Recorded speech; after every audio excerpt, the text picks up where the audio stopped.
মাধ্যমিক পরীক্ষার ফল প্রকাশিত হলো। মধ্যশিক্ষা পর্ষদের সভাপতি রামানুজ গঙ্গোপাধ্যায় আজ এক সাংবাদিক সম্মেলনে ফল প্রকাশ করে বলেন, এবার পাশের হার ৮৬.৩১%। প্রথম ১০ জনের মেধা তালিকায় ৫৭ জনের নাম রয়েছে। প্রথম স্থানে রয়েছে কোচবিহারের রামভোলা স্কুলের ছাত্র চন্দ্রচূড় সেন, তার প্রাপ্ত নম্বর ৬৯৩। ৬৯২ নম্বর পেয়ে দ্বিতীয় স্থানে পুরুলিয়া জেলা স্কুলের ছাত্র সাম্যপ্রিয় গুরু। তৃতীয় স্থানাধিকারী ৩ জন, এদের প্রাপ্ত নম্বর ৬৯১। তৃতীয় স্থানাধিকারীদের মধ্যে রয়েছে বীরভূমের নিউ ইন্টিগ্রেট গভর্নমেন্ট হাই স্কুলের ছাত্রী পুষ্পিতা মাসুরি, বালুরঘাট হাই স্কুলের ছাত্র উদয়ন প্রসাদ ও নরেন্দ্রপুর রামকৃষ্ণ মিশনের ছাত্র নৈরিত রঞ্জন পাল।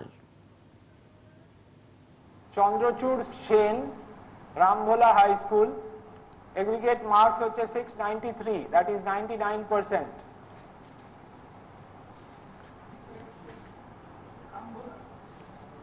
সেকেন্ড র্যাঙ্ক হচ্ছে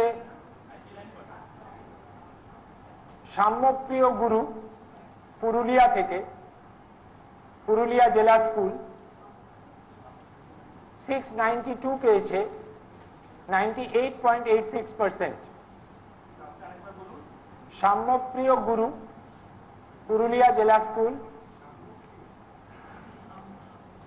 পুরুলিয়াতে 692 পেয়েছে, সেকেন্ড র্যাঙ্ক, 98.86%।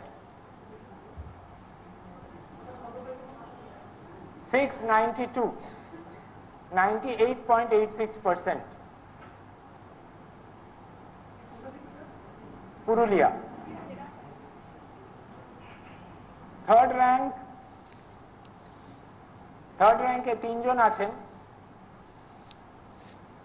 দক্ষিণ দিনাজপুর থেকে উদয়ন প্রসাদ, বালুরঘাট হাই স্কুল, দক্ষিণ দিনাজপুর থেকে Udayan Prasad, Balurghat high school.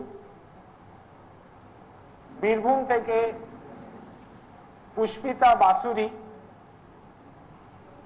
New integrated government school, Ilambazar. Pushpita Basuri, Purulia, Birbhum থেকে, new integrated government school, Ilambazar. আর দক্ষিণ 24 পরগনা থেকে নৈরিত রঞ্জন পাল, নরেন্দ্রপুর রামকৃষ্ণ মিশন বিদ্যালয়, 691। নৈরিত রঞ্জন পাল, নরেন্দ্রপুর রামকৃষ্ণ মিশন বিদ্যালয়, 691 পেয়েছে, 98.71%।